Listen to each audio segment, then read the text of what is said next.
Hello बच्चों, सबको बहुत बहुत गुड मॉर्निंग। आशा करता हूं आप सब लोग बढ़िया हैं, मस्त हैं, स्वस्थ हैं और पढ़ाई में व्यस्त हैं। तो सबको बहुत बहुत गुड मॉर्निंग है भाई। क्या हाल चाल है सबके? वेरी वेरी गुड मॉर्निंग सबको।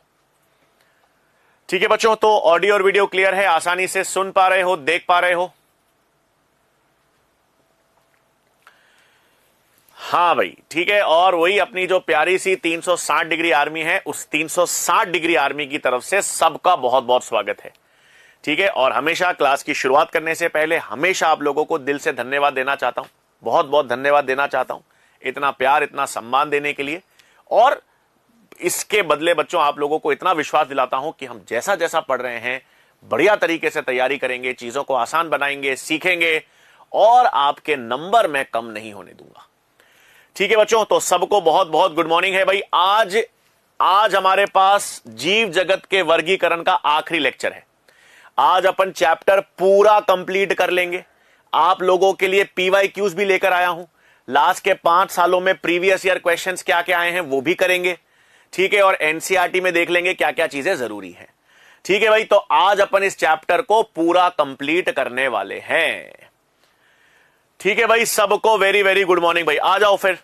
अब अपने पास देखो भाई, मोनेरा किंगडम हम पढ़ चुके हैं, प्रोटिस्टा पढ़ चुके हैं, फंजाई, पादप और जंतु वाले जगत तो अलग अलग चैप्टर में पढ़ेंगे। पादप जगत, कल से नया चैप्टर पादप जगत ही है भाई। ठीक है ना, कल से हम नया चैप्टर कौन सा पढ़ेंगे? पादप जगत ही पढ़ेंगे। ठीक है। वायरस, वायरॉइड्स और लाइकेंस हम लोग पढ़ रहे थे बच्चों, तो आज वही पढ़ने हैं। वायरस अपना पास बाकी रह गया था, कुछ पॉइंट है बच्चों। वायरस पढ़ेंगे, वायरॉइड्स पढ़ेंगे और लाइकेंस पढ़ेंगे। ठीक है बच्चों, यही टॉपिक बाकी हैं। ये टॉपिक आज हम कंप्लीट कर लेंगे भाई। ठीक है बच्चों, चलो। तो अपन कल वायरस पढ़ रहे थे बच्चों। कल अपन विषाणुओं की बात कर रहे थे, वायरस की, और विषाणु के लक्षण हमने देख लिए थे। विषाणु के लक्षण हमने देख लिए थे बच्चों, याद है आपको? अब एक चीज क्या याद रखनी है बच्चों, अब हम सबसे पहले यहां पर किसकी बात करेंगे?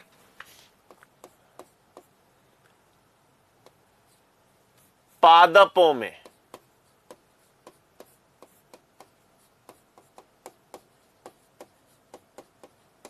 विषाणु रोग के लक्षण।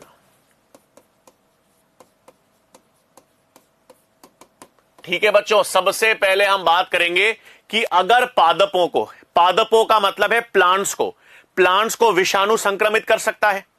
जो अपन ने कल बात की थी ना कि पादप विषाणु होते हैं। पादप विषाणु का मतलब है प्लांट वायरसेस, का मतलब है ऐसे वायरसेस जो पादपों को हानि पहुंचाते हैं। तो अगर कोई विषाणु रोग पादपों में लगा है तो आपको कैसे मालूम चलेगा? ऐसे कौन से लक्षण आपको पादपों में दिखेंगे, यह देखना है ना बच्चों। हम ये देखेंगे कि पादपों में ऐसे कौन से लक्षण हैं जो विषाणु संक्रमण को बताते हैं। ठीक है। तो अपने पास क्या है बच्चों? पादपों में विषाणु रोगों के लक्षण क्या क्या हैं? देखो यहां पर क्या क्या याद रखोगे। एक होता है मोज़ेक निर्माण, अभी अपन इनकी बात करेंगे। मोज़ेक निर्माण, या जिसे हम अंग्रेजी में कहते हैं मोज़ेक फॉर्मेशन। फिर आपके पास पत्तियों का मुड़ना एवं कुंचन, जिसको हम कहते हैं बच्चों अंग्रेजी में लीफ कर्लिंग। फिर आपके पास पत्तियों का पीला पड़ना एवं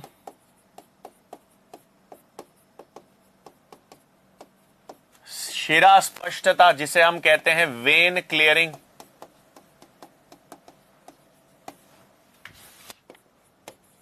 बोनापन,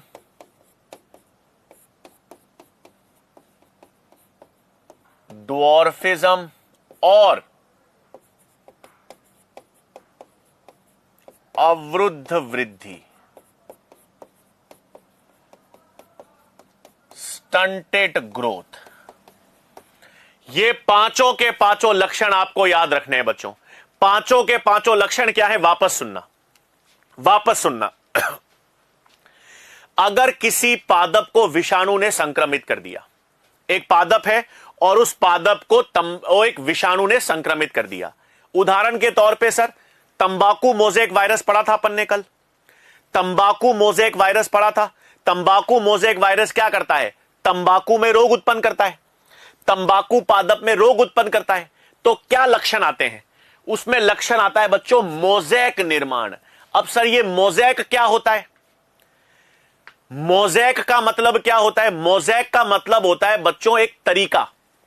मतलब आप एक पत्ती देखो, एक पत्ती पर आपको काले काले धब्बे दिख रहे हैं, ठीक है, एक पत्ती पर आपको लगातार काले काले धब्बे दिख रहे हैं, या तने पर आपको ऐसे श्वेत श्वेत मार्क्स दिख रहे हैं, तो इसको मोज़ेक कहते हैं। जैसे बच्चों देखो, बताऊं मैं आपको, मान लो ये एक पत्ती है, ठीक है, ये मैंने कहा एक पत्ती है। अब इस पत्ती पर मैंने क्या किया, देखो ये पत्ती पर मैंने ऐसे श्वेत श्वेत मार्क्स आ गए, ठीक है, ये पत्ती पर क्या हुआ, ये देखो, ये मैंने कहा एक श्वेत श्वेत धब्बा आ गया, फिर एक और सफेद धब्बे आ गए, फिर एक और धब्बे आ गए। ऐसे लगातार धब्बे अगर पत्तियों पर हैं, ऐसे धब्बे लगातार पत्तियों पर हैं, तो इसको मोज़ेक कहते हैं। क्या कहते हैं, मोज़ेक। मोज़ेक का मतलब होता है एक पैटर्न, एक तरीका। देखो ये धब्बे आ रहे हैं, ये सफेद धब्बा यहां पर है, फिर वापस आया, फिर आया, फिर धब्बा बना, तो इस पैटर्न को क्या कहते हैं, मोज़ेक कहते हैं। इस पैटर्न को क्या कहते हैं, मोज़ेक कहते हैं। तो जब कोई विषाणु पादपों में संक्रमण उत्पन्न करता है तो ऐसा मोज़ेक निर्माण देखा जाता है। दूसरा, पत्तियां मुड़ जाती हैं बच्चों, वो तो ठीक है, पत्तियां सिकुड़ जाएंगी या पत्तियां मुड़ जाएंगी, यह भी एक लक्षण है। पत्तियों का पीला पड़ना और शिरा स्पष्टता। शिरा स्पष्टता क्या होती है बच्चों, याद करो, शिराएं क्या होती हैं, ये पादपों में यही शिराएं हैं बच्चों, ये पादपों में ये क्या है, यही तो शिराएं हैं। तो ये शिराएं संक्रमित हो जाती हैं, ये शिराएं विषाणु से संक्रमित हो जाती हैं, उसे शिरा स्पष्टता कहते हैं। फिर पादप की लंबाई नहीं बढ़ेगी, पादप की लंबाई नहीं बढ़ेगी तो पादप छोटा रह जाएगा, छोटा रह जाएगा उसके कहेंगे बोनापन या अवरुद्ध वृद्धि। क्लियर बात है। तो ये सारे के सारे लक्षण आपको ध्यान में रखने हैं। ये सारे के सारे लक्षण कब हैं, जब एक विषाणु पादप को संक्रमित करता है। तो कोई विषाणु अगर पादप को संक्रमित करेगा बच्चों, तो ये सारे लक्षण उसमें देखने को मिलेंगे। क्लियर बात है बच्चों, ये क्लियर है बात। डाउट देख लें यहां पर। कुंचन क्या होता है बेटा, सिकुड़ जाना। कुंचन का मतलब होता है पत्तियां सिकुड़ जाती हैं बेटा, ठीक है, ठीक है बेटा। मनी प्लांट के दिनेश बेटा वो अलग चीज है। मनी प्लांट होता है ना, उसमें जो सफेद सफेद धब्बे हैं वो तो उसका वर्णक, वहां पे वर्णक कम होते हैं बेटा, इसलिए होता है, ठीक है, ठीक है। रबिया बेटा देखो, मैं एक चीज ध्यान रखना बच्चों, मैं इंग्लिश हिंदी दोनों टर्म्स लिखता हूं। एक चीज याद रखना, अंग्रेजी टर्म्स में आपको बहुत फायदा होगा। अंग्रेजी टर्म्स आप हमेशा याद रखना, आपको एग्जाम में बहुत फायदा मिलेगा। मैं अंग्रेजी हिंदी दोनों लिखूंगा बच्चों आप लोगों के लिए। बेटा तंबाकू मोज़ेक वायरस जो है ना, वो तंबाकू में कौन सा रोग उत्पन्न करता है कृष्णा जी, उसको मोज़ेक डिजीज ही कहते हैं, उसको मोज़ेक डिजीज कहते हैं। आयरन बेटा आपने आज बैच ज्वाइन किया है, कोई दिक्कत नहीं बेटा, पुराने वीडियोस देख लो, ठीक है। कुंचन मोज़ेक बता दिया बेटा मैंने, 90 एक पैटर्न को मोज़ेक कहते हैं, ठीक है। अच्छा अब दो चीजें सुनना, अब दो चीजें सुनो। अब नेक्स्ट पॉइंट क्या ध्यान में रखना है, सुनो। यहां पर मैंने क्या लिया है, ध्यान से सुनना, जीवाणु भोजी। जीवाणु भोजी जिसको हम क्या कहते हैं बच्चों, बैक्टीरियोफेज, ठीक है।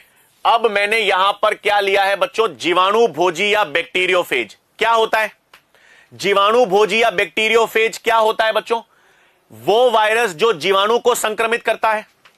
जीवाणु भोजी क्या होता है, ऐसे विषाणु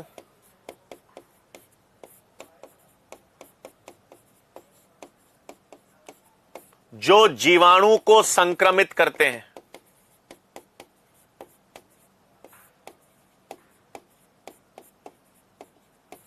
सही बात। ऐसे विषाणु जो जीवाणु को संक्रमित करते हैं उन्हें क्या कहते हैं? जीवाणु भोजी। ये अपन ने देखा ही था कल भी।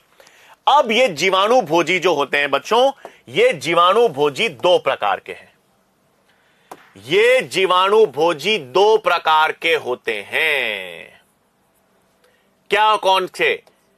एक जिसे हम कहते हैं बच्चों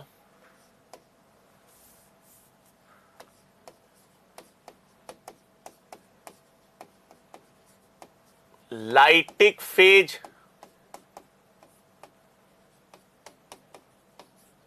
लयन भोजी,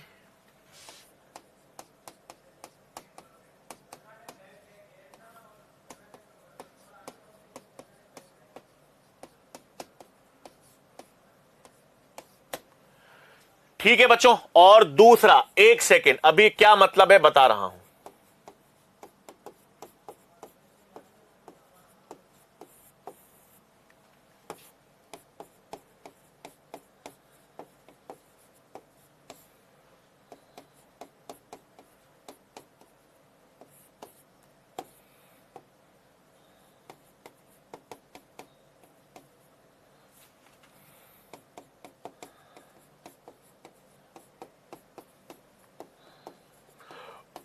ठीक है बच्चों, ये दो चीजें ध्यान से सुनना। क्या कह रहा हूं मैं? जीवाणु भोजी दो प्रकार के हैं। जीवाणु भोजी क्या है बच्चों? जीवाणु भोजी ऐसे विषाणु हैं जो जीवाणु को संक्रमित करते हैं। ये ऐसे वायरस हैं जो जीवाणु को संक्रमित करते हैं। तो ये दो प्रकार के हैं बच्चों। दो प्रकार के कैसे हैं? एक लाइटिक फेज और एक लाइसोजेनिक फेज। क्या मतलब है? सुनना। क्या मतलब है? ध्यान से सुनना। ये मान लो बच्चों एक जीवाणु कोशिका है, ठीक है ना। ये मैंने क्या ले लिया बच्चों? सर ये क्या है? ये एक जीवाणु कोशिका है, बैक्टीरिया है बच्चों, ठीक है। ये एक जीवाणु कोशिका है। अब ध्यान से सुनना, ये जीवाणु कोशिका को जीवाणु भोजी संक्रमित करेगा। ये जीवाणु भोजी की संरचना होती है बच्चों। ऐसा ही जीवाणु भोजी होता है। जीवाणु भोजी ऐसे ही दिखता है बच्चों। ये जीवाणु भोजी इसको संक्रमित करेगा। कैसे करेगा? सुनना। ये जीवाणु भोजी अपना डीएनए जीवाणु में डालेगा। ये जीवाणु भोजी अपना डीएनए जीवाणु में डालेगा। ये रहा। ये जीवाणु भोजी का डीएनए किस में चला गया? जीवाणु में चला गया। अब क्या होगा? अब ये जो विषाणु का डीएनए है ना बच्चों, ये विषाणु का डीएनए जीवाणु की प्रोटीन और एंजाइम इस्तेमाल करके, जीवाणु के प्रोटीन और एंजाइम का इस्तेमाल करके अपने नए विरियॉन्स या वायरस बनाएगा, अपनी संख्या बढ़ाएगा। क्या हुआ? विषाणु था, ये जीवाणु भोजी है बच्चों। ये रहा। मैंने आपसे कहा ये जीवाणु भोजी है, तो ये जीवाणु भोजी क्या करेगा? ये जीवाणु भोजी इस जीवाणु से जुड़ेगा। जुड़ने के बाद जीवाणु भोजी अपना डीएनए अंदर डालेगा। जुड़ने के बाद जीवाणु भोजी अपना डीएनए जीवाणु के अंदर डालेगा और क्या करेगा? और अपनी संख्या बढ़ाएगा। जीवाणु के अंदर अपनी संख्या बढ़ाएगा। जीवाणु के प्रोटीन्स को, जीवाणु की एंजाइम्स को इस्तेमाल करके अपनी संख्या बढ़ाएगा। और संख्या बढ़ाने के बाद क्या होगा? संख्या बढ़ाने के बाद जीवाणु कोशिका को नष्ट कर देगा। संख्या बढ़ाने के बाद यह जीवाणु कोशिका को तोड़ देगा बच्चों। जीवाणु कोशिका को फाड़ देगा। लाइटिक, लयन का मतलब होता है फाड़ देना। अब यह जीवाणु कोशिका फट जाएगी, जीवाणु कोशिका नष्ट हो जाएगी और यह जीवाणु भोजी निकलकर नई जीवाणु कोशिका को संक्रमित करेगा। आई समझ में? लाइटिक, लयन भोजी क्यों कहा है इसको? इसको लयन भोजी इसलिए कहा है क्योंकि इसने जीवाणु कोशिका को फाड़ दिया, जीवाणु कोशिका को नष्ट कर दिया। कैसे किया? तो जीवाणु भोजी जीवाणु से जुड़ा, जुड़ने के बाद अपना डीएनए जीवाणु के अंदर डाल दिया। डालने के बाद जीवाणु के प्रोटीन और एंजाइम्स को यूज करके अपनी संख्या में वृद्धि करी, अपनी संख्या में वृद्धि करी, इसकी संख्या बढ़ गई, इसने जीवाणु कोशिका को फाड़ दिया, उसे नष्ट कर दिया। ऐसे भोजी को लयन भोजी कहते हैं। आ गई बात सबको समझ में? तो ये पॉइंट लिख दूं मैं यहां पर, ये पॉइंट लिख दूं। ये अभी वाली एनसीईआरटी में तो नहीं है, पुरानी एनसीईआरटी में था बच्चों, इसलिए बताना जरूरी है। तो आपके पास यहां पर पॉइंट लिख रहा हूं, यह जीवाणु भोजी, यह जीवाणु भोजी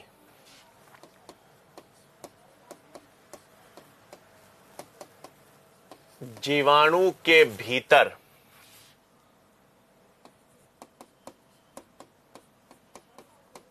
अपने डीएनए को डालकर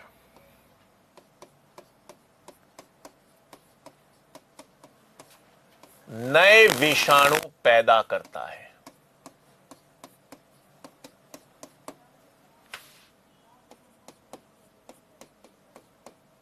यह नए विषाणु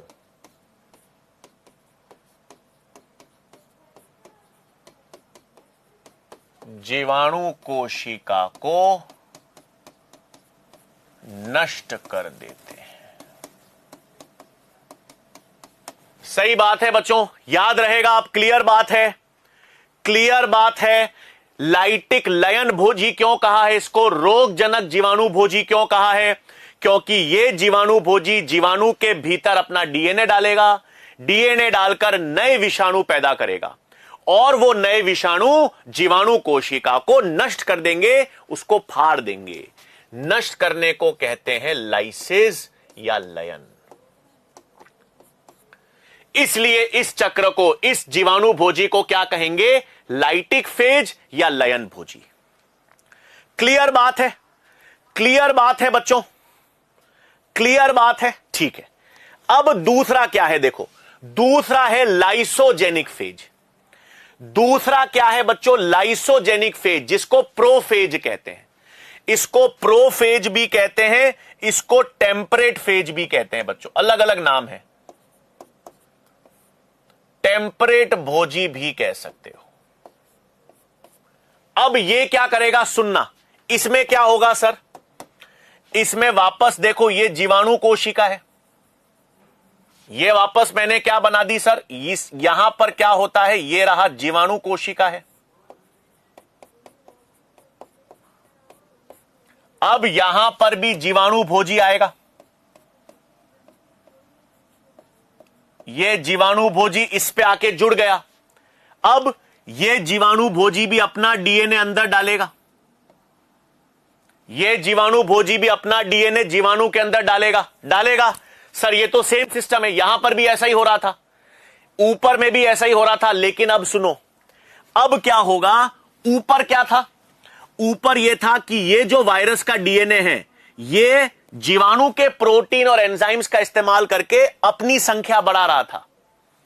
ऊपर क्या हो रहा था? इस डीएनए से नए विषाणु बन रहे थे, नए विषाणु बन रहे थे। यहां पर ऐसा नहीं होगा भाई, यहां पर ऐसा नहीं होगा। यहां पर क्या होगा? यहां पर विषाणु का डीएनए जीवाणु के डीएनए से जुड़ जाता है। यहां पर क्या होगा बच्चों? यहां पर वायरस का डीएनए, विषाणु का डीएनए जीवाणु के डीएनए से जुड़ गया, और जब विषाणु का डीएनए जीवाणु के डीएनए से जुड़ जाता है तो वो अब जीवाणु को हानि नहीं पहुंचाता। इसको हम इसलिए कहते हैं बच्चों लाइसोजेनिक प्रोफेज। प्रोफेज का मतलब है इसमें जीवाणु कोशिका नष्ट नहीं होगी, इसमें विषाणु की संख्या नहीं बढ़ेगी। यहां पर जीवाणु भोजी अपनी संख्या नहीं बढ़ाएगा, जीवाणु कोशिका को नष्ट नहीं करेगा। यहां पर विषाणु, जीवाणु भोजी का डीएनए गया, वो डीएनए जीवाणु के डीएनए के साथ जुड़ गया, और अब जीवाणु को हानि नहीं पहुंचाएगा, जीवाणु की कोशिका को नष्ट नहीं करेगा। यह लाइसोजेनिक फेज है। क्लियर बात। देखो पहले केस में वो जीवाणु को नष्ट कर रहा है, पहले वाले केस में वो जीवाणु कोशिका को फाड़ देता है, जीवाणु कोशिका को नष्ट कर देता है, लयन भोजी है। इस केस में वो जीवाणु कोशिका को हानि नहीं पहुंचाता, वो जीवाणु कोशिका को नुकसान नहीं पहुंचाता, तो वो आपके पास लाइसोजेनिक फेज है। क्लियर है बच्चों? लिख दूं ये पॉइंट, लिख दूं यहां पर, आ जाओ यहां लिख देते हैं। अरे तेरी ये क्या हो गया, अरे ये कैसे खुल गया यार।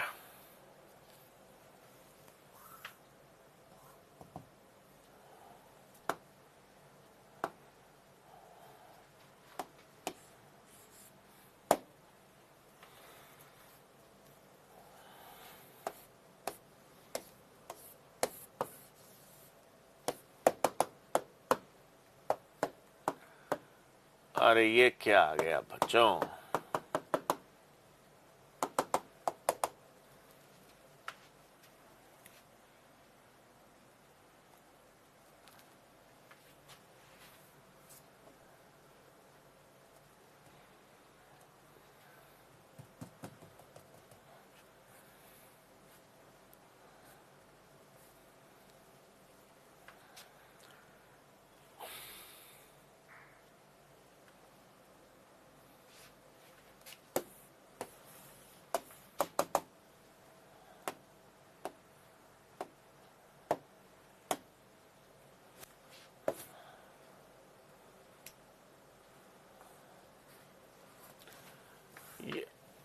ठीक है बच्चों आ जाओ। हां अब लिख देते हैं यहां पर।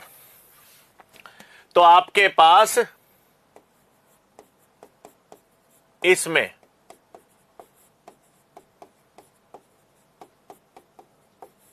जीवाणु भोजी का डीएनए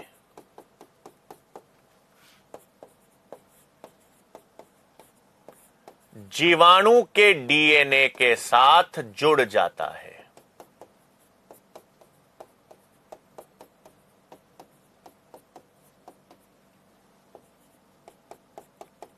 और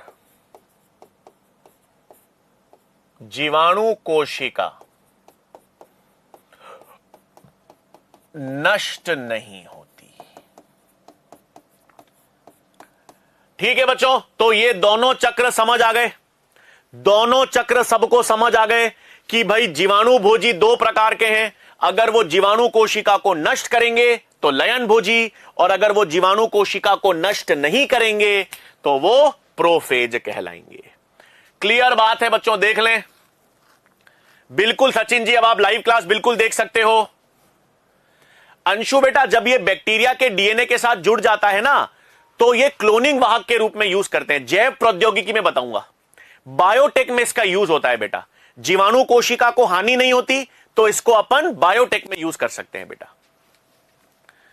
ये नई एनसीईआरटी में नहीं है नीरज जी, नई एनसीईआरटी में नहीं है। बैक्टीरियोफेज में फ्लेजिला होता है क्या? अमृषा नहीं होता बेटा। जीवाणु भोजी में कोई कोशिकीय संरचना नहीं होती बेटा, कोई कोशिकीय संरचना नहीं है, कोई कशाभिक, कोई फ्लेजिला, कुछ नहीं होता बेटा। अरे क्या हो गया फातिमा जी? ठीक है श्याम प्रिया बता दिया बेटा, बायोटेक में यूज करेंगे इसका अपन। लाइसोजेनिक में जीवाणु भोजी की संख्या नहीं बढ़ेगी ऋषभ बेटा, बिल्कुल नहीं बढ़ेगी। ठीक है, ये दो तरह के चक्र हैं बेटा। वायरस जीवाणु को या तो जीवाणु कोशिका को नष्ट कर देते हैं, जीवाणु कोशिका को नष्ट कर देंगे तो उसको लाइटिक फेज कहेंगे, और अगर वो जीवाणु कोशिका को नष्ट नहीं करेंगे तो उसको लाइसोजेनिक फेज कहेंगे। बस सिंपल सी बात है। ठीक है बच्चों चलें आगे, चलो चलो आगे चलते हैं, आ जाओ। अब किसकी बात करेंगे? अब हम बात करेंगे आज वायरॉइड्स की। अब किसकी बात करेंगे? वायरॉइड्स की। ठीक है बच्चों, वायरॉइड्स की। सबसे पहले इसकी खोज किसने की थी? वायरॉइड्स की खोज किसने की थी? 1971 में टी.ओ. डायनर ने। टी.ओ. डायनर एक वैज्ञानिक थे, उन्होंने वायरॉइड्स की खोज की बच्चों। तो वायरॉइड्स की खोज किसने की? खोज की टी.ओ. डायनर ने। किस वर्ष में? 1971 में।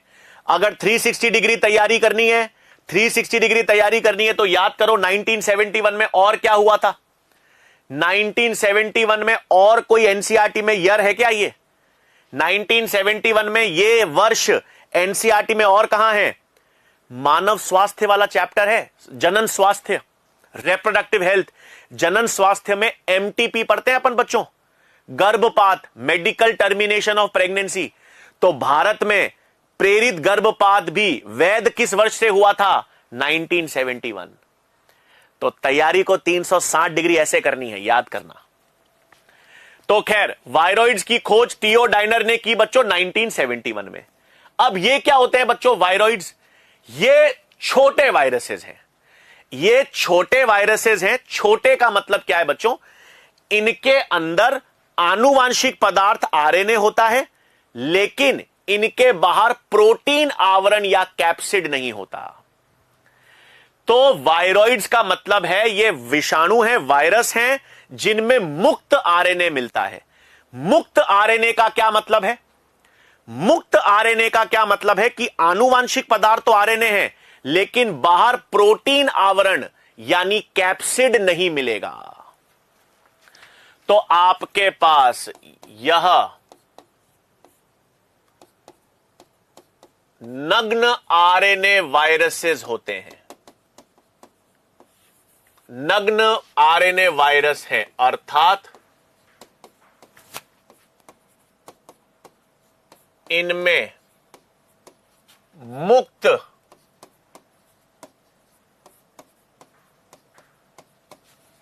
एकल रज्जुक आरएनए पाया जाता है।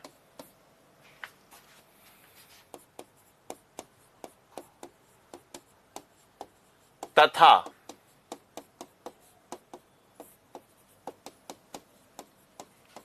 प्रोटीन आवरण या कैप्सिड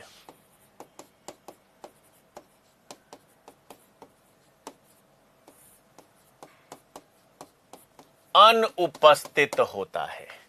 ठीक है, तो इनमें क्या मिलेगा बच्चों? मुक्त एकल रज्जुक आरएनए है। एकल रज्जुक आरएनए का मतलब है single stranded RNA. Single stranded RNA होता है और इनमें प्रोटीन आवरण या कैप्सिड अनुपस्थित होता है। साइज में वायरस से छोटे होते हैं,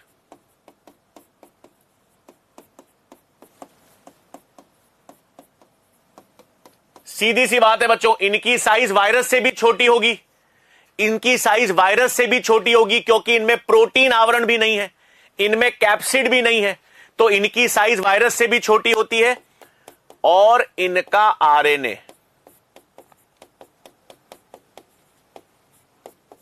कम आणविक भार वाला होता है।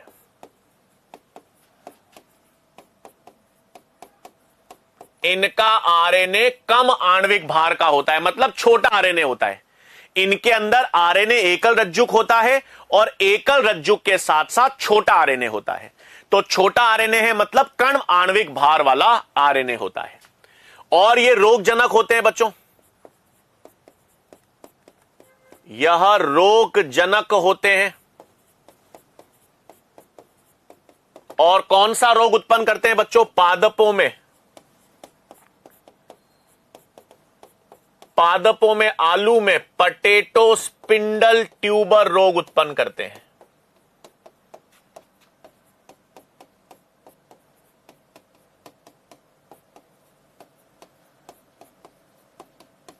ठीक है बच्चों, तो ये कौन सा रोग? आलू में पोटैटो स्पिंडल ट्यूबर रोग उत्पन्न करते हैं। तो बहुत आसान है बच्चों चीजें। वायरॉइड्स की खोज किसने की? थियोडाइनर ने। इनको हम नग्न आरएनए वायरसेस कहते हैं। आरएनए वायरसेस का मतलब है इनमें आरएनए होता है, एकल रज्जुक आरएनए होगा। नग्न का मतलब क्या है? बाहर प्रोटीन आवरण नहीं है, प्रोटीन आवरण नहीं है, तो प्रोटीन आवरण या कैप्सिड नहीं होता। साइज में ये आरएनए वायरस से छोटे होंगे, आरएनए इनका कम आणविक भार वाला होगा और ये पादपों में रोग उत्पन्न करते हैं। ठीक है बच्चों, तो ये सिंपल सा बात है। वायरॉइड्स के इतने से पॉइंट हैं, ये आपको ध्यान में रखने हैं। ये आपको वायरॉइड्स के बारे में याद रखना है बेटा। सुरभि जी, कौन सा डाउट है बेटा आपका? इनमें देखो, आप सोचो बेटा, सोहेल जी, इनमें प्रोटीन आवरण तो है नहीं, तो इनके आनुवांशिक पदार्थ की सुरक्षा के लिए कुछ नहीं है, तो इसलिए इनका आरएनए छोटा होता है बेटा। क्योंकि बहुत बड़ा आरएनए होगा तो वो टूट सकता है, बहुत बड़ा आरएनए होगा तो उसको क्षति हानि पहुंच सकती है, तो छोटा सा आरएनए होता है क्योंकि उसके बाहर उसको बचाने वाला सुरक्षा कवच है नहीं। ठीक है बेटा। पटेटो स्पिंडल बेटा, आलू होता है ना, इसमें आलू का जो आलू होता है ना, तो आलू जो बाहर भूरा आलू होता है ना बेटा, उसमें सड़ जाता है वो आलू इस विषाणु से। ठीक है। बैक्टीरियोफेज केवल जीवाणु को संक्रमित करता है। हां सोनिया बेटा, जीवाणु भोजी नाम ही अपन ने इसलिए दिया है। जीवाणु भोजी का मतलब ऐसे वायरस जो जीवाणु को हानि पहुंचाएंगे बेटा। पादपों को हानि पहुंचाने वाले पादप वायरस होते हैं, जंतु को पहुंचाने वाले एनिमल वायरस होते हैं बेटा। ठीक है, क्लियर है बात वायरॉइड्स। अब अपने पास नेक्स्ट क्या आता है? प्रायोन्स। नेक्स्ट क्या आता है बच्चों? प्रायोन्स या प्रियोन्स कह दो इसको आप। नेक्स्ट अपने पास आता है प्रियोन। ये और जबरदस्त है बच्चों, सुन लो, ये और जबरदस्त है। सर प्रियोन क्या मतलब है? इसका मतलब ये प्रोटीन से बने हुए जीव हैं। देखो बच्चों, अपन प्रोटीन पढ़ते हैं और आप जैव अणु में प्रोटीन पढ़ते होगे। जैव अणु में आप प्रोटीन पढ़ते हो सर, प्रोटीन तो सर फोल्ड होता है। प्रोटीन में आप प्राथमिक संरचना पढ़ते हो, द्वितीयक संरचना पढ़ते हो, तृतीयक संरचना पढ़ते हो। तृतीयक संरचना जिसमें प्रोटीन क्या हो जाता है? फोल्ड हो जाता है। तो ये असामान्य रूप से फोल्ड हुए हुए प्रोटीन्स हैं, और ये प्रोटीन क्या करते हैं बच्चों? मानव में और जानवरों में रोग उत्पन्न करते हैं। ये जो प्रोटीन है ना, ये प्रोटीन से बने हुए संक्रामक जीव हैं, और ये मस्तिष्क में इकट्ठे होते हैं। मस्तिष्क में इकट्ठे होते हैं तो मानव में न्यूरोलॉजिकल डिसऑर्डर करते हैं, और जानवरों में भी तंत्रिका तंत्र को प्रभावित करते हैं। तो पहली चीज प्रायोन क्या है बच्चों? ध्यान से, प्रायोन यह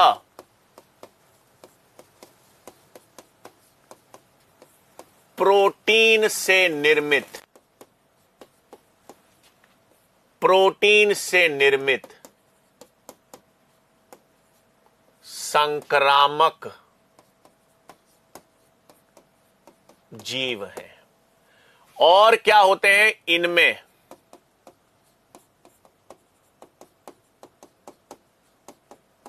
असामान्य रूप से फोल्ड हुए प्रोटीन पाए जाते हैं। क्लियर बात है, इनमें असामान्य रूप से फोल्ड हुए हुए प्रोटीन पाए जाते हैं बच्चों। आप समझ गए? मतलब इनमें भी कोशिकीय संरचना नहीं है, इनमें भी कोशिकीय संरचना नहीं है। सोचो, इनमें भी सिर्फ प्रोटीन है। अब आप देखो, वायरस था बच्चों, वायरस में प्रोटीन कवच है, कैप्सिड है, उसके साथ साथ डीएनए आरएनए कुछ तो है। इनमें तो डीएनए आरएनए भी नहीं है। ये जो प्रियोन्स है ना बच्चों, ये केवल प्रोटीन से बने हैं। केवल प्रोटीन का मतलब है इनमें डीएनए आरएनए भी नहीं है, इनमें डीएनए आरएनए भी नहीं है। तो नेक्स्ट पॉइंट, इनमें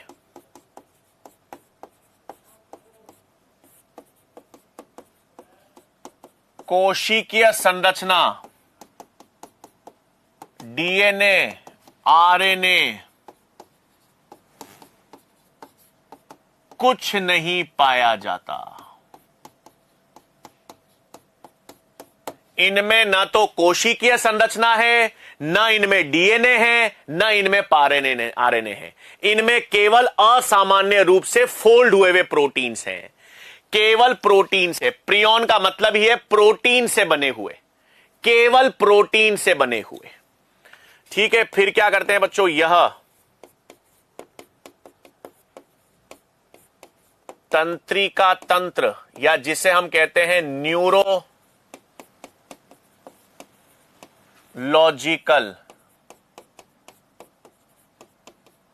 रोग उत्पन्न करते हैं। तंत्रिका तंत्र या न्यूरोलॉजिकल रोग उत्पन्न करते हैं। कौन कौन से रोग बच्चों, कौन कौन से रोग हैं? देखो, गाय में कौन सा रोग उत्पन्न करते हैं बच्चों, जिसे हम कहते हैं मैड काउ डिजीज। इसको एक और नाम से जानते हैं BSE, बोवाइन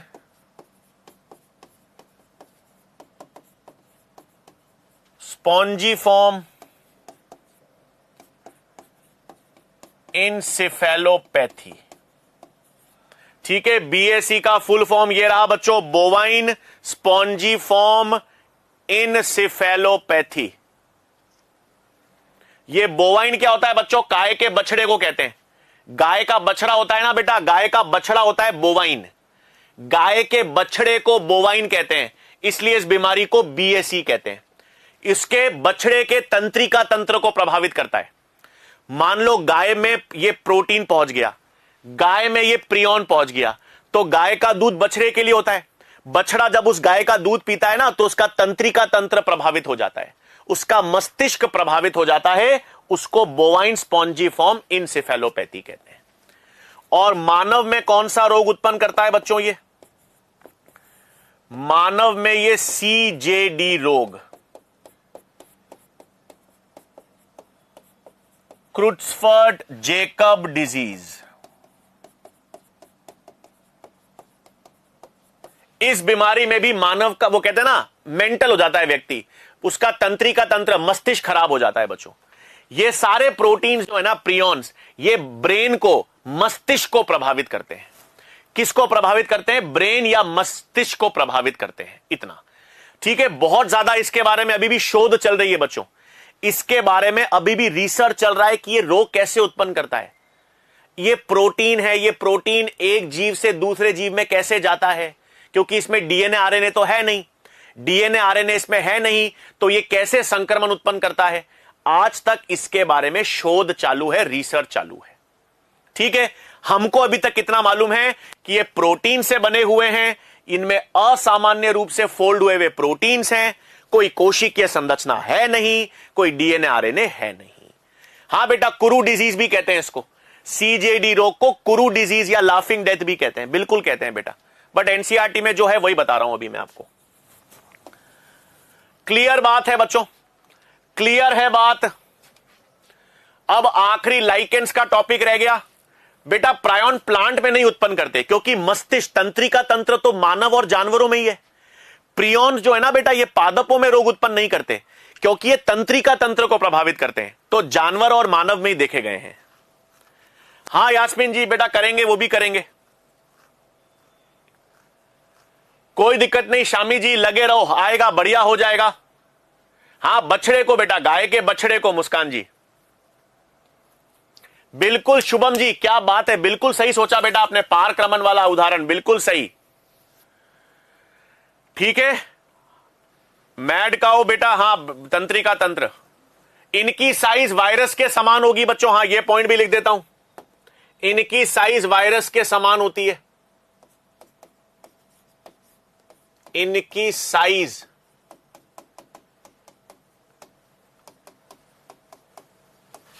वायरस के समान होती है, बिल्कुल सही है। इनकी साइज और वायरस की साइज लगभग सेम है। ठीक है बच्चों, अब आखिरी में अपने पास लाइकेंस, आखिरी में हमारे पास क्या आ गए बच्चों? लाइकेंस आखिरी टॉपिक है। इसके बाद क्वेश्चंस करेंगे, बढ़िया बढ़िया क्वेश्चन लाया हूं आपके लिए, पोल करेंगे, बिल्कुल करेंगे। ये आखिरी टॉपिक है लाइकेंस। अब ये पता ही है अपन को, लाइकेन क्या है बच्चों? लाइकेन सबसे पहले एक जीव नहीं है, ये दो जीवों से मिलकर बना है कि नहीं? लाइकेन जो है ये एक नहीं है, दो जीवों का मिश्रण है। इसका मतलब दो जीव साथ साथ रहते हैं, और साथ साथ रहने को क्या कहते हैं बच्चों? सहजीविता। साथ साथ रहने को क्या कहते हैं? सहजीविता। तो लाइकेन जो है इसमें शैवाल और कवक साथ साथ रहते हैं। कवक और शैवाल के मध्य सहजीविता, जिसमें दोनों को फायदा होता है, दोनों को लाभ होता है, उसे हम लाइकेन कहते हैं। क्लियर बात है? तो लाइकेन क्या है बच्चों? लाइकेन्स क्या है? यह एक परस्पर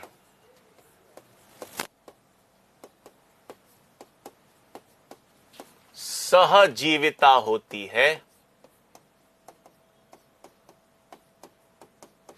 जिसमें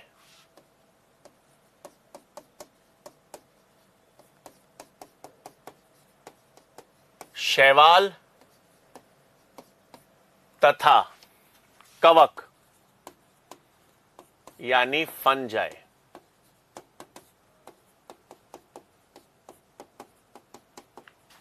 साथ साथ रहते हैं।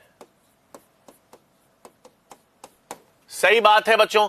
तो लाइकेन्स आपके पास एक सहजीविता होती है, सहजीविता होती है जिसमें शैवाल और कवक साथ साथ रहते हैं। अब पहली चीज सुनना बच्चों, इसमें है तो यह सहजीविता, लेकिन इसे हम क्या कहते हैं? यह एक अविकल्पी या बाध्य, ये आपके पास, इसको हम कहते हैं सिम, अंग्रेजी में बच्चों सिम्बायोसिस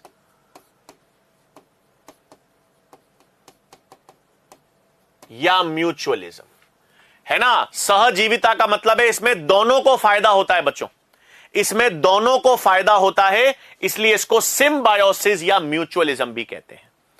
ठीक है, सहजीविता है, सिम्बायोसिस या म्यूचुअलिज्म।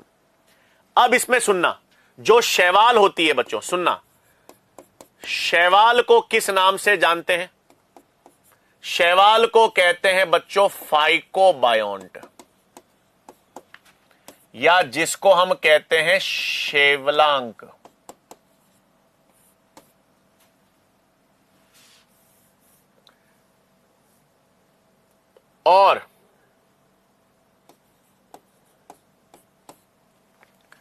और जो कवक है बच्चों,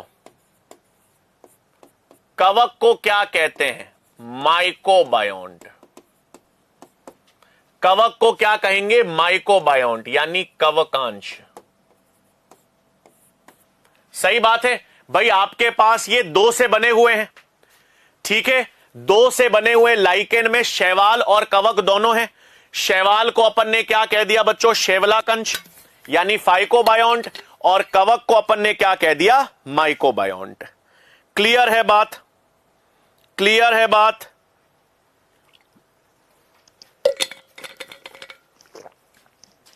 एक्चुअली इसको शैवलांश कर दो ना बच्चों, हां मैं थोड़ा सा गलत लिखा हिंदी में, शैवलांश कर देते हैं, ठीक है। अच्छा, अब शैवाल कौन सी होती है बच्चों?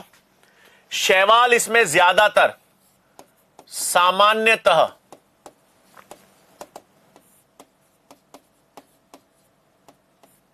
हरित शैवाल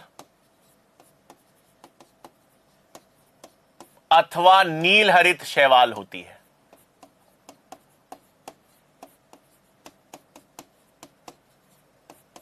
और कवक कौन सी होती है बच्चों? एस्कोमाइसिटीज, सामान्यतः एस्कोमाइसिटीज कवक होती है। ठीक है भाई, तो आपके पास सहजीविता है बच्चों, सहजीविता में शैवाल और कवक साथ साथ रहते हैं। शैवाल को फाइकोबायोंट कहेंगे, शैवलांश, कवक को माइकोबायोंट कहेंगे, कवकांश। और शैवाल या तो हरी शैवाल होती है या नील हरित शैवाल होगी, और कवक में या तो एस्कोमाइसिटीज कवक होती है। अब काम क्या करते हैं बच्चों? काम क्या करते हैं? जो शैवाल है, शैवाल भोजन बनाएगी, शैवाल भोजन बनाएगी, और कवक जो है वो सुरक्षा प्रदान करेगी, आवास प्रदान करेगी, और जल और खनिज का अवशोषण में काम करेगी। तो काम क्या होगा बच्चों? यहां पर लाइकेन्स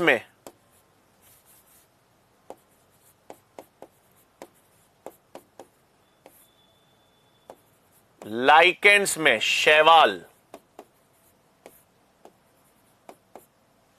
स्वपोषी होती है,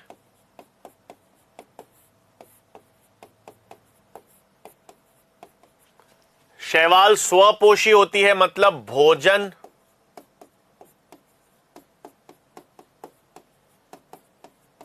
का निर्माण करेगी तथा कवक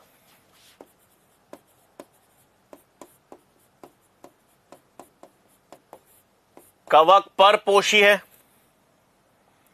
कवक सुरक्षा और जल व खनिज अवशोषण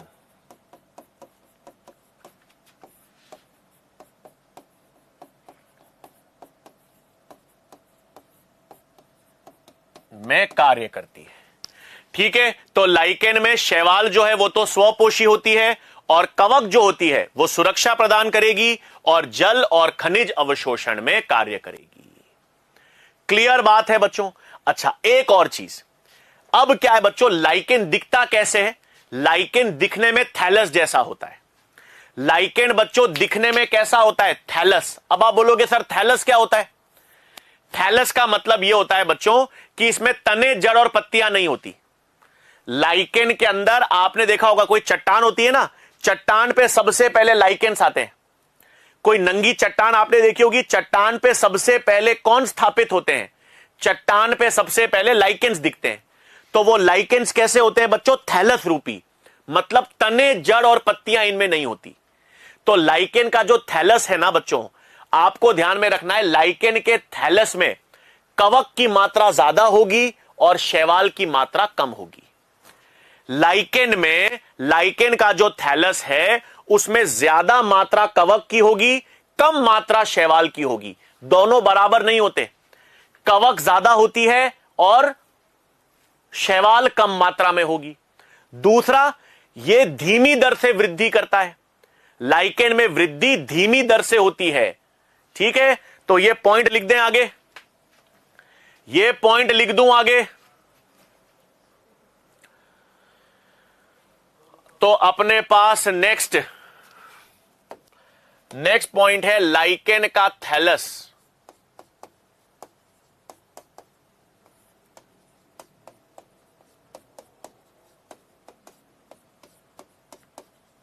लाइकेन का जो शरीर होता है ना बच्चों, उसको थैलस कहेंगे। लाइकेन का जो शरीर है उसको थैलस कहते हैं क्योंकि उसमें तने या जड़ पत्तियां हैं नहीं। तो लाइकेन का थैलस में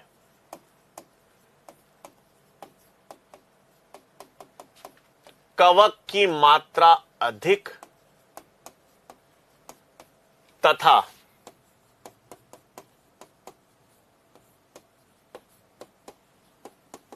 शैवाल की मात्रा कम होती है। ठीक है बच्चों, फिर नेक्स्ट पॉइंट क्या है? लाइकेन का थैलस बहुवर्षीय होता है। लाइकेन का थैलस कैसा होता है बच्चों? बहुवर्षीय।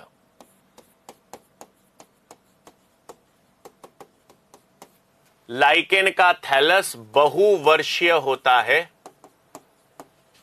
तथा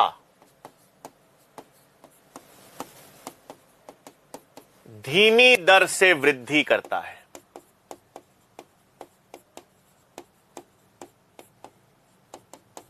अब देखो बच्चों, यह तो आपको पता चल गया कि इसमें वृद्धि धीमी दर से होती है, लेकिन बहुवर्षीय का मतलब क्या है? सर बहुवर्षीय इसका मतलब ये 1-2 साल जीवित नहीं रहता, कई सालों तक जीवित रहता है। लाइकेन में शैवाल और कवक जो होते हैं ना, वो कई सालों तक जीवित रहते हैं, कई सालों तक जीवित रहते हैं, इसलिए इसको बहुवर्षीय कहते हैं। 1 वर्षीय होता तो मतलब 1 वर्ष तक जीवित रहता, द्विवर्षीय मतलब 2 वर्ष तक जीवित रहता, बहुवर्षीय है मतलब इसका थैलस कई सालों तक जीवित रहता है। ठीक है, और फिर अपने पास लाइकेन के महत्व।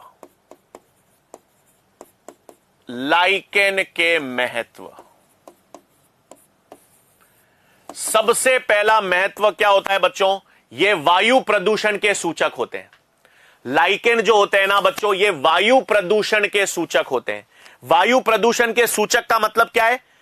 जहां जहां पर सल्फर डाइऑक्साइड होती है ना, वायु में जहां जहां सल्फर डाइऑक्साइड होती है वहां पर लाइकेंस नहीं पाए जाते, वहां पर लाइकेंस विलुप्त हो जाते हैं।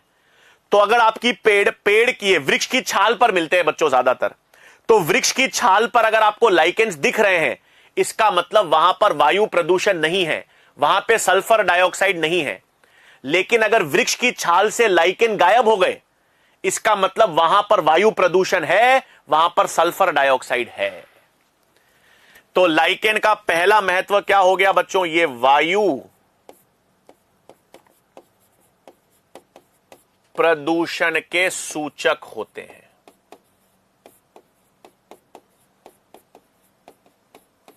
ठीक है भाई, लाइकेन के महत्व में ये वायु प्रदूषण के सूचक होते हैं और सल्फर डाइऑक्साइड के प्रति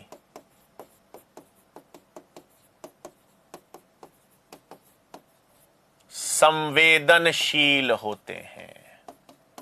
मतलब अगर हवा में सल्फर डाइऑक्साइड है बच्चों, अगर हवा में सल्फर डाइऑक्साइड है तो वहां पर लाइकेंस वृद्धि नहीं करेंगे, वहां पर से लाइकेंस विलुप्त हो जाते हैं। तो सल्फर डाइऑक्साइड के प्रति संवेदनशील है। फिर दूसरा क्या होता है बच्चों? दूसरा है पारिस्थितिकी अनुक्रमण में, पारिस्थितिकी अनुक्रमण में पूर्वोगामी जाति होते हैं।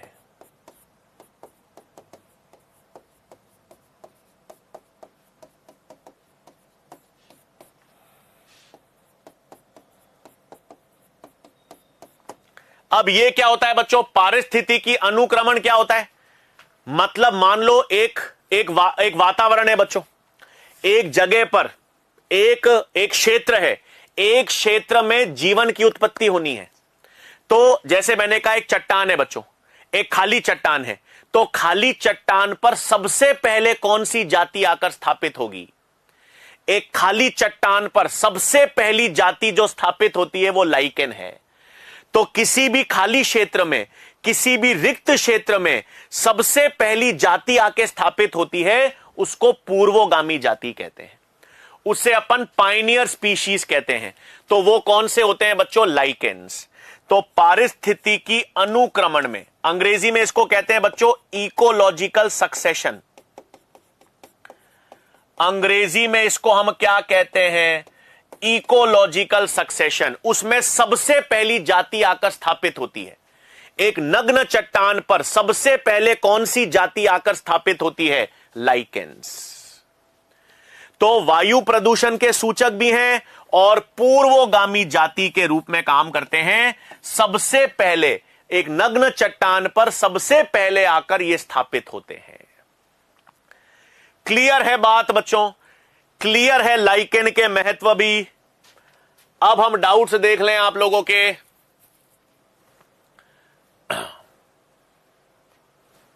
काई लगती है बेटा सैफ जी, काई लगती है वो शैवाल होती है बेटा। जो काई होती है ना, झील और तालाबों में काई दिखती है आपको, काई जम जाती है, वो सिर्फ शैवाल है बेटा, उसमें लाइकेन नहीं है, वो शैवाल है। लिटमस पेपर भी प्राप्त होता है दीपक जी, बिल्कुल सही। ये लिटमस पेपर आप टेस्ट करते हो ना, पीएच टेस्ट करने के लिए, वो लिटमस पेपर में भी लाइकेन का इस्तेमाल होता है। कॉस्मेटिक बनाने में, लिपस्टिक बनाने में भी यूज होता है। ठीक है बेटा। लाइकेन का कलर बेटा जो वृक्ष की छाल पर होते हैं ना, वो श्वेत रंग के होते हैं।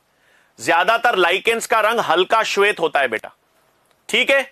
संवेदनशील का मतलब है बेटा सल्फर डाइऑक्साइड उनको नुकसान पहुंचाता है, सल्फर डाइऑक्साइड लाइकेन्स को नुकसान पहुंचाता है, वो उसके प्रति संवेदनशील होते हैं, इसलिए वहां पर नहीं पाए जाते।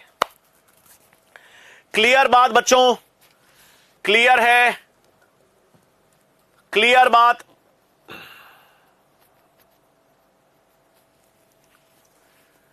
क्या बात है? बिल्कुल बेटा, पोल्यूशन में जहां जहां पोल्यूशन होगा सुरभि जी वहां पर नहीं मिलेंगे, बिल्कुल सही बात है। पूर्वोगामी का मतलब सबसे पहले स्थापित होने वाली जाति, सबसे पहली जाति जो स्थापित होती है उसको पूर्वोगामी कहते हैं बेटा। ठीक है। क्षत्रियांश बेटा लाइसोजेनिक फेज को बैक्टीरियोफेज क्यों बोलते हैं बेटा? देखो अब ये तो जीवन चक्र है बेटा, कुछ जीवाणु भोजी हैं, वो जीवाणु को नुकसान पहुंचाते थे, कुछ नहीं पहुंचाते, लेकिन नाम उनका जीवाणु भोजी कह रखा है बेटा, ठीक है ना, वो कोई फर्क नहीं पड़ रहा। वापस आ जाएंगे बेटा जब वायु प्रदूषण नहीं होंगे। वायु प्रदूषण देखो, लाइकेंस की साइज अलग अलग होती है बेटा, कुछ लाइकेंस की साइज छोटी होती है, किसी की बड़ी होती है, अलग अलग विविध साइज होती है। आरजू जी बोलिए ना। खाने योग्य कवक और शैवाल से बना लाइकेंस खाने योग्य होगा क्या? हां बिल्कुल हो सकता है करण जी, बट ऐसे नहीं। वायरस में ब्लड होता है क्या? नहीं होता राधा मोहन जी, नहीं होता बेटा, ब्लड तो जंतु जगत में आएगा ना बेटा, ये तो सरल जंतु है बेटा, इनमें कहां मिलेगा बेटा रुधिर? नहीं, रुधिर उत्तक है बेटा, नहीं। ठीक है, वायु प्रदूषण सिर्फ सल्फर डाइऑक्साइड से ही होता है? नहीं इकरा जी, वायु प्रदूषण और भी गैसों से होता है, लेकिन प्रमुख गैस सल्फर डाइऑक्साइड होती है। वायु प्रदूषण में प्रमुख विषैली गैस सल्फर डाइऑक्साइड है। थैलस बताया बेटा, अगर कोई भी शरीर, कोई भी शैवाल का शरीर है ना, उसमें तने जड़ और पत्तियां नहीं होती बेटा, तो जब तने जड़ और पत्तियां आपको नहीं दिखती हैं तो शरीर, उस काय को अपन थैलस कहते हैं बेटा। ठीक है, स्पेस में कौन से कवक को लेकर जाते हैं बेटा? स्पेस में स्पाइरुलिना को लेकर जाते हैं, नीलहरित शैवाल को लेकर जाते हैं, या क्लोरेला को लेकर जाते हैं बेटा। क्लोरेला एक हरी शैवाल होती है, उसको स्पेस में लेकर जाते हैं, या स्पाइरुलिना को जाते हैं, नीलहरित शैवाल को लेकर जाते हैं। ठीक है बच्चों, क्लियर है? अरे बेटा प्रायोन्स की खोज वाला वैज्ञानिक नहीं बता रहा हूं जानबूझ के कविशा जी, मैंने कहा था शुरुआत में, वही वैज्ञानिक पढ़ने हैं जो एनसीईआरटी में है। ठीक है, वही वैज्ञानिक पढ़ो बेटा, नहीं तो कितने वैज्ञानिक हैं? एनसीईआरटी वाले वैज्ञानिक ही याद रखने हैं, बाकी कोई वैज्ञानिक याद नहीं रखने हैं। अब क्वेश्चन क्लियर है? क्वेश्चन करने के लिए तैयार हो? बता दो एक बार, क्वेश्चंस करें बच्चों, आ जाओ पोल करते हैं, आ जाओ पोल करते हैं, फिर एनसीईआरटी की बात भी कर लेंगे। एनसीईआरटी भी पूरी बना के लाया हूं आप लोगों के लिए, आ जाओ आ जाओ आओ। पहला क्वेश्चन बढ़िया क्वेश्चन है, टाइम ज्यादा दे रहा हूं इसमें, करो आराम से,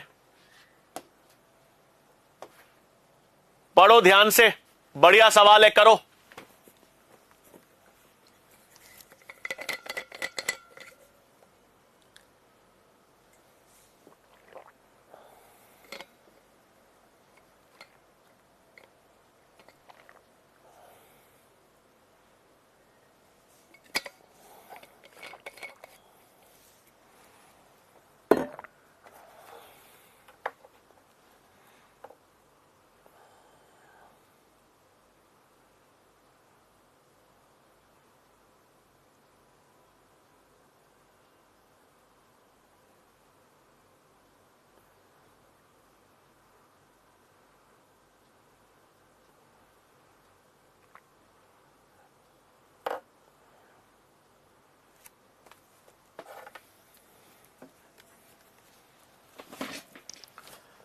देखें बच्चों कितने ने सही जवाब दिया है।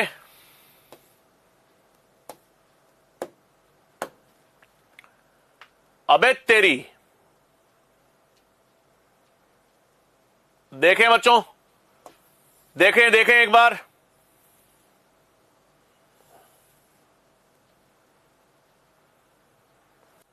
आओ देखो भाई क्या क्या गलतियां कर रहे हो, आ जाओ।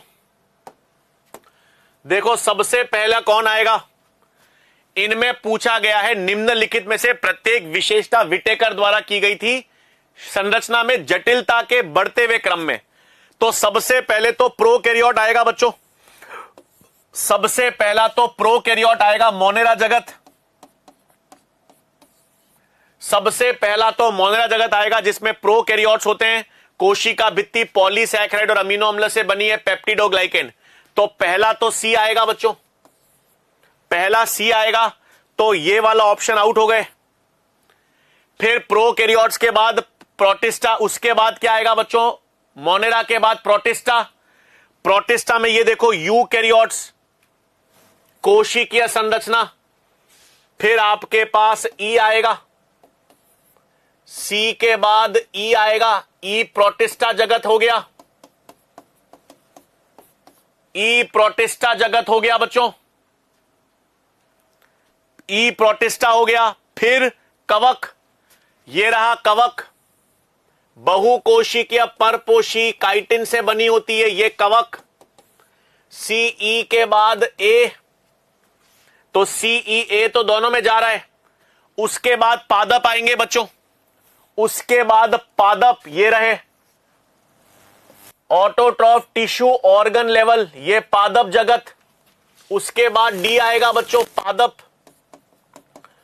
और अंत में जंतु, अंत में जंतु जिनमें अंग तंत्र होते हैं, बी अंग तंत्र, ये आपके पास जंतु। तो आपके पास सी ई ए डी बी, सही जवाब क्या चला गया भाई? डी चला गया। बढ़िया सवाल, क्लियर बात है। देखें अब इसमें तो बहुत कम बच्चों ने सही जवाब दिया भाई। ताहिर, निशा, निधि, आशीष, अमिकेश, समझ आ गया बच्चों? इसमें पादप पहले कैसे ले लिया आपने? पहले बी पादप जगत आएगा क्योंकि उसमें अंग होता है, और अंग स्तर सबसे पहले, अंग तंत्र सबसे, अंग तंत्र आखिरी में आएगा। क्लियर बात? चलें आगे, चलें आगे। नेक्स्ट सवाल आ जाओ।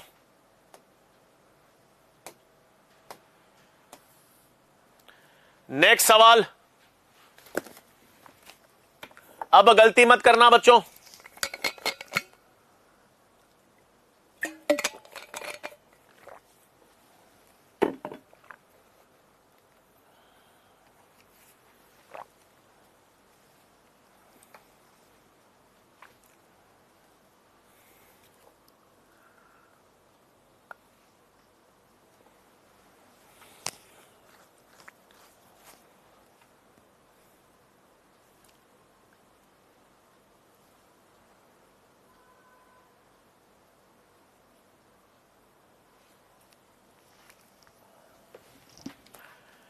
देखें भाई, इस बार गलती नहीं होनी चाहिए। हां, 53% बच्चों ने सही जवाब दिया है। अब ताहिर जी नंबर 1 पे हैं, अमिकेश जी, निधि, निशा, उजाला, दुर्गा शंकर, राजकुमारी जी, ड्रीम, सरीम, कुलदीप जी, बहुत बढ़िया बच्चों। अब देखो भाई, इसमें क्या पूछा आपके पास? निम्नलिखित में से कौन सा कवकों के वर्गीकरण का एक मापदंड नहीं है? फलन काय होती है, माइसीलियम होता है, स्पोर निर्माण होता है, ये तीनों होते हैं। कौन सा नहीं होता? पोषण। अपन ने देखा था कवक में 3 लक्षणों के आधार पर वर्गीकरण होता है, फलन काय, कवक जाल और बीजाणु निर्माण। कौन सा नहीं होगा? पोषण की विधि, क्योंकि सारे के सारे परपोषी होते हैं कवक भाई। तो इसका आंसर क्या हो गया बच्चों? सी। चलें आगे, आगे चलें, आ जाओ। इनमें से कौन सा कथन सही है यह बताना है, करो। सही कथन बताना है बच्चों।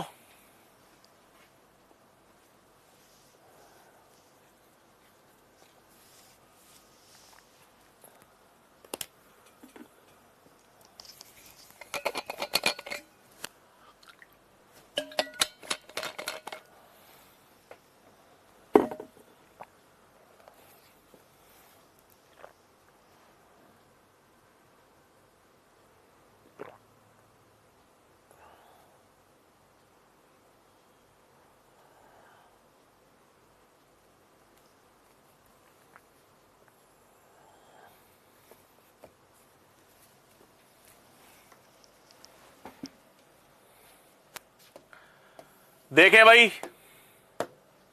अरे वाह यार, प्रतिशत बढ़ता जा रहा है सही जवाब का। ताहिर जी नंबर 1 पर ही हैं, अमिकेश जी, निधि, निशा, उजाला, बहुत बढ़िया बच्चों।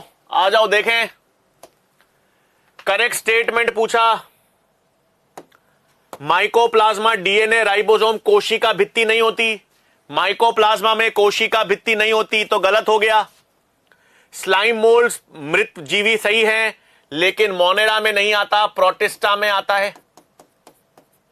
किस में आता है बच्चों? प्रोटिस्टा में। बैक्टीरिया केवल विषमपोषी होते हैं? नहीं भाई, स्वपोषी भी होते हैं। विषमपोषी ज्यादा होते हैं, लेकिन कुछ जीवाणु स्वपोषी भी होते हैं। तो बी सी डी सब गलत हो गए। पहला सही है, साइनोबैक्टीरिया स्वपोषी हैं और इनको मोनरा जगत में रखा गया है, बिल्कुल सही। तो सही जवाब क्या हो गया इसका? पहला। ठीक है बच्चों, चलें आगे, नेक्स्ट सवाल। अगला सवाल आ जाओ भाई, अगला सवाल। अभी देखा है, वायरॉइड्स के बारे में सही कथन बताना है। वायरॉइड के बारे में कथन, सही कथन बताना है बच्चों।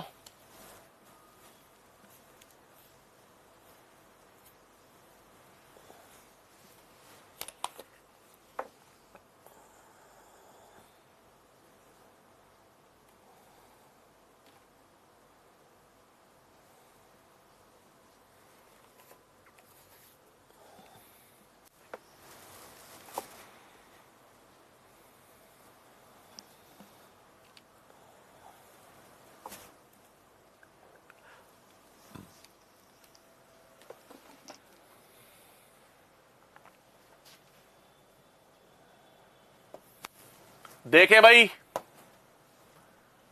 अरे वाह भाई, 65%। अब तो संख्या बढ़ती जा रही है।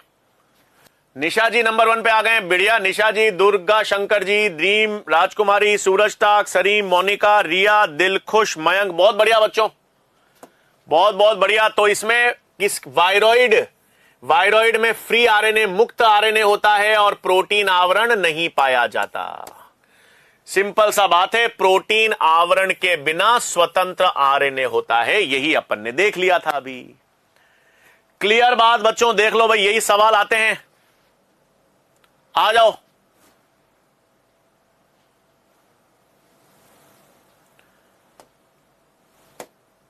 अब इनमें से गलत कथन बताना है, गलत कथन बताना है।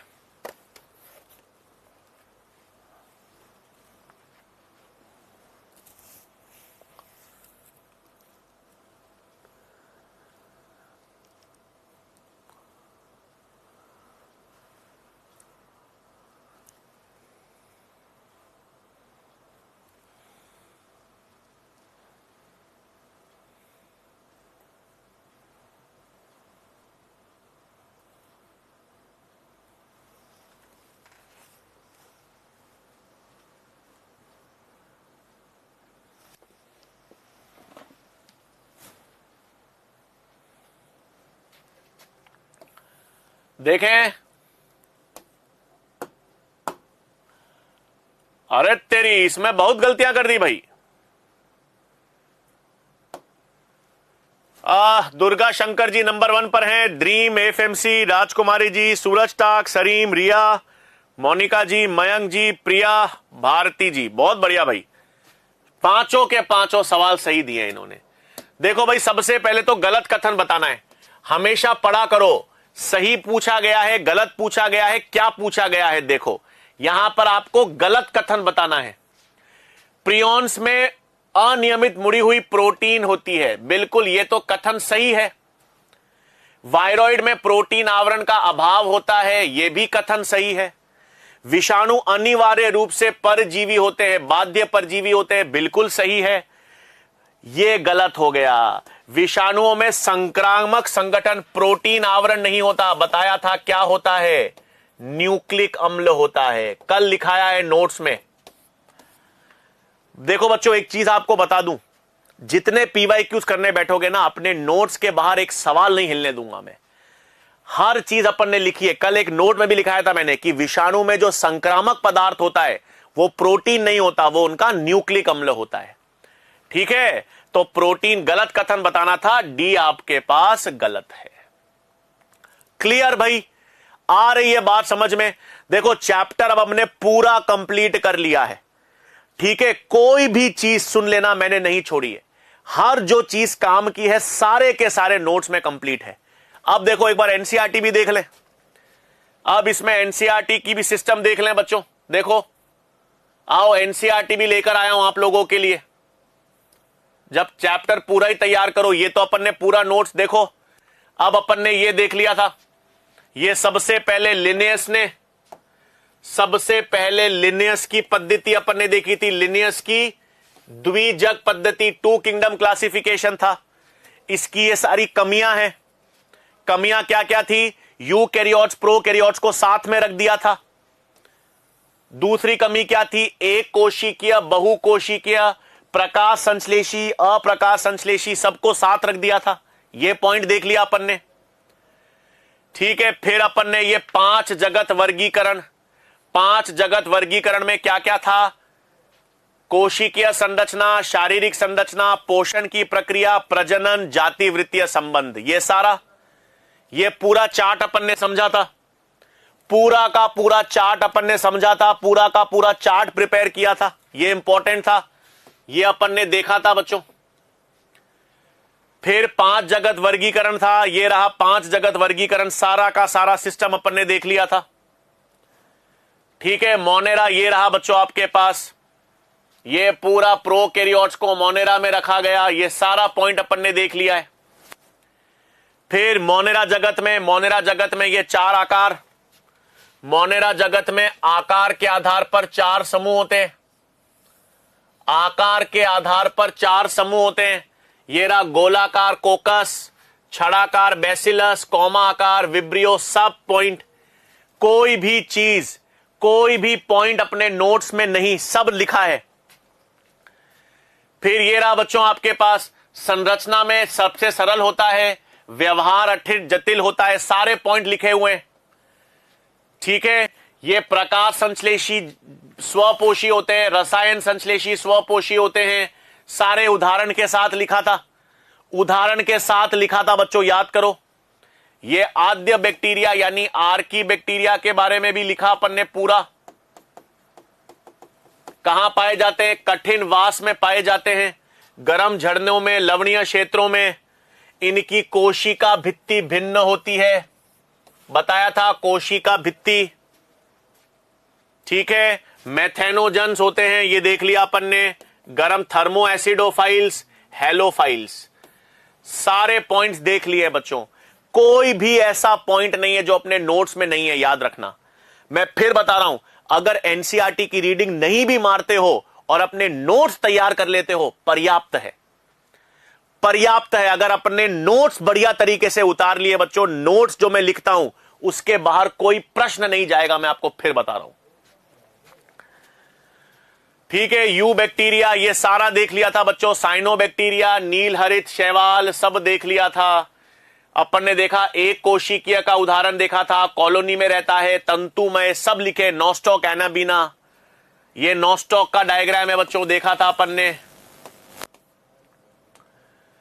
फिर नॉस्टॉक एनाबीना पर्यावरण के नाइट्रोजन को हेटेरोसिस्ट, ये रहा, ये कौन सी कोशिका है? नाइट्रोजन स्थिर करने वाली कोशिका हेटेरोसिस्ट है। फिर परपोषी बैक्टीरिया ज्यादा में पाए जाते हैं, ये भी लिखा था अपन ने। कौन से जीवाणु ज्यादा संख्या में होंगे? परपोषी। दूध से दही बनाने में, प्रतिजैविकी के उत्पादन में, लेग्यूम पादपों की जड़ों में, ये सब लिखा था अपन ने, सब लिखा था। ठीक है, फिर बैक्टीरिया में प्रजनन, कोशिका विभाजन से द्वारा करते हैं, बीजाणु बनाते हैं और डीएनए का स्थानांतरण, ये सब पढ़ा था अपन ने। फिर माइकोप्लाज्मा के बारे में, कोशिका भित्ति है नहीं, ऑक्सीजन के बिना जीवित रह सकते हैं, प्राणी और पादपों के लिए रोगजनक होते हैं।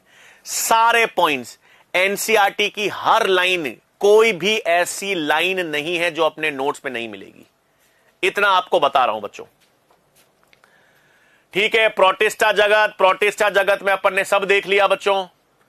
ठीक है, क्राइसोफाइट्स अपन ने देख लिए थे, इसमें डाई एटम्स और सुनहरी शैवाल आएंगे। स्वच्छ लवणीय जल में मिलते हैं, जल धारा में निष्क्रिय रूप से बहते हैं, साबुनदानी की तरह इनकी कोशिका भित्ति होती है, सिलिका पाया जाएगा, डायटोमिशियस मृदा कहते हैं, ये रही डायटोमिशियस मृदा। कणमय होने के कारण पॉलिश करने में, तेल और सिरप को निस्यंदन में करते हैं, ये सब पॉइंट्स।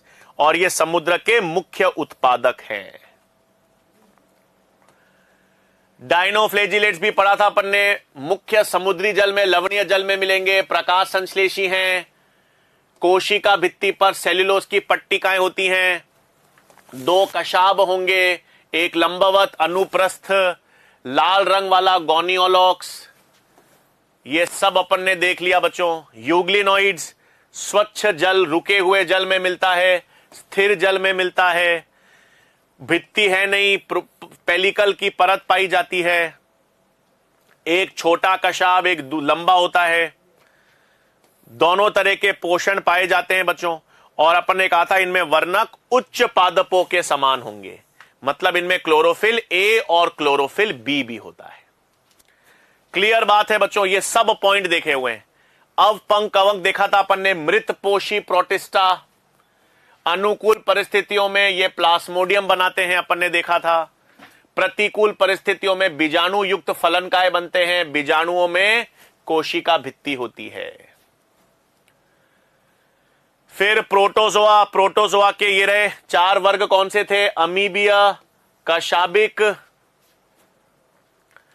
पक्षमाभी और स्पोरोजोआ। ये चारों के चारों उदाहरण देखे थे बच्चों अपन ने, चारों के चारों उदाहरण। ये डायग्राम भी अपन ने पढ़ लिया। कवक जगत, सारे पॉइंट बच्चों, मृत जीवी, परजीवी, सहजीवी, सारे के पॉइंट। लैंगिक चक्र पूरा अपन ने देख लिया, केंद्रक युग्मक, सारे लक्षण देखे हुए हैं बच्चों। फाइकोमाइसिटीज, एस्कोमाइसिटीज, बेसिडियोमाइसिटीज, सारे उदाहरण के 7 लक्षण। ड्यूटेरोमाइसिटीज, ये कवक के डायग्राम है बच्चों। मशरूम है, एस्परजिलस है, म्यूकर है। पादप जगत हम नेक्स्ट कल से चालू करेंगे भाई। पादप जगत, जंतु जगत आगे पढ़ते हैं। ये रहे विषाणु, विषाणु, वायरोइड्स, प्रायोन्स, ये सब देख लिया बच्चों अपन ने, ठीक है। बाइजर्निक, सारे के सारे लक्षण देख लिए अपन ने। वायरोइड और प्रियोन्स भी अपन ने देख लिए सारे के सारे, और लाइकेंस, ठीक है बच्चों। तो एक चीज सुन लो, जब चैप्टर पूरा कंप्लीट हो जाता है, जब चैप्टर पूरा कंप्लीट हो जाता है तो उसके नोट्स बढ़िया तरीके से रिवाइज करने हैं, ठीक है ना। ये सारे मैं एक चीज आपको बता देता हूं बार बार, और ये चीज मैं आपको बार बार क्यों बोलना चाहता हूं, ये नोट्स ना बच्चों, ये आपके जीवन भर काम आएंगे। मैं आपको इतना विश्वास दिलाता हूं, ये जो पॉइंट्स मैं लिखता हूं ना, ये पॉइंट्स के बाहर कोई सवाल ही नहीं बनेगा। हर एक पॉइंट जो मैं लिखता हूं वो आपके लिए सवाल बन जाएगा बच्चों। दिल से आपको बोल रहा हूं और इतने अनुभव से बता रहा हूं। देखो, हवा में बात नहीं करूंगा, फेंके नहीं मारूंगा, अनुभव से बता रहा हूं। 18 साल से बढ़िया तरीके से इसी तरह से नोट्स बनवाता हूं बच्चों, और आपका एक सवाल गलत नहीं होने दूंगा। 45 सवाल बॉटनी के आएंगे तो 45 के 45 सवाल की मेरी गारंटी है यार। बस भरोसा रखो, विश्वास रखो, आप लोगों को कोई दिक्कत नहीं आने दूंगा, ठीक है। अरे डायग्राम तो यार फोटो है ना एनसीईआरटी में यार, अब डायग्राम नहीं बनाया तो क्या है, सब लिखा तो है। और अभी तो देखो ये चैप्टर तो ठीक है, बहुत आसान है। आगे देखना, जब पादपकारी की, श्वसन वाला चैप्टर, प्रकाश संश्लेषण वाला चैप्टर, आनुवांशिकी, ये जो चैप्टर समझने वाले हैं ना, उनको बहुत आसान कर दूंगा आप लोगों के लिए, ठीक है। अब ये तो याद रखने वाले चैप्टर हैं यार, तो ये तो आप याद रख लेना, कर लेना, सिस्टम हो जाएगा, ठीक है बच्चों। तो क्लियर है, सारे नोट्स बढ़िया तरीके से अपने हाथ से बनाना। मैं फिर बता रहा हूं, हाथ से अपने नोट्स लिखना बढ़िया, कोई दिक्कत नहीं आएगा, ठीक है। हाथ से नोट्स बनाना, दिक्कत नहीं आएंगे कोई भी चीज, ठीक है। पीवाईक्यूज अपन ने देख लिए, ठीक है बच्चों। अब लास्ट में क्या है देखो, अब मॉड्यूल में अभ्यास 2 के क्वेश्चंस आप कर लेना। डीपीपी मिलती ही है, डीपीपी हर बार लगानी है, डीपीपी हर बार लगानी है। नोट से अच्छी तरह से रिवीजन करना है। मैं फिर बता रहा हूं, नोट्स बहुत इंपॉर्टेंट है, बार बार आपसे कह रहा हूं, नोट्स बहुत इंपॉर्टेंट हैं, नोट्स बहुत इंपॉर्टेंट हैं, और पूरा चैप्टर रिवाइज करना है। अब चैप्टर को अब आप बढ़िया तरीके से रिवाइज करोगे भाई, चैप्टर को बढ़िया तरीके से रिवाइज करना है, ठीक है बच्चों। चलो, अरे यार वीडियो कॉल कल करेंगे यार, कल नया चैप्टर चालू होगा, सैटरडे को करता हूं, कल शनिवार है, कल अपना नया चैप्टर चालू करेंगे, पादप जगत। ये चैप्टर कंप्लीट हो गया है, नया चैप्टर की हम शुरुआत करेंगे, और नया चैप्टर की शुरुआत हम लोग कल से करेंगे पादप जगत से, ठीक है बच्चों। तो चैप्टर अपना कंप्लीट हुआ, कल आप लोगों से मुलाकात होगी। बढ़िया मस्ती से पढ़ाई कीजिए, रिवीजन कीजिए, बहुत बहुत धन्यवाद।